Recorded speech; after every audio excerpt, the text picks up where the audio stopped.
Ang ating kaharian ay punong-puno ng kasaganaan. At ang ating anak ang magpapatuloy ng ating pamumuno. Ngunit sa likod ng kasiyahan, may paparating na trahedya. Ano ang ingay na iyon? Wala ang prinsesa. Sa wakas, akin na ang trono. Lumipas ang maraming taon at nagbago ang lahat. Simula ngayon, ako ang inyong pinuno. Tulungan niyo kami. Kailangan kong magsumikap. Walang ibang tutulong sa akin. Kara, magpahinga ka rin minsan. Hindi pa pwede. May pangarap ako. Ano ito? Parang may kakaiba. Hala, parang simbolo yan ng kaharian. Delikado to pero sasama ako. Kasama mo kami, Kara. Alamin natin ang katotohanan. Mag-ingat! May mga tinik! Kaya natin to. Para sa kinabukasan.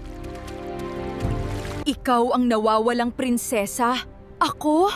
Hindi pwede. Ang kwintas ang patunay.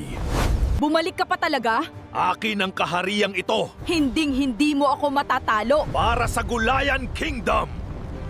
Mabuhay ang reyna! Hindi ako nag-iisa, kayo ang lakas ko. Ang saya ko!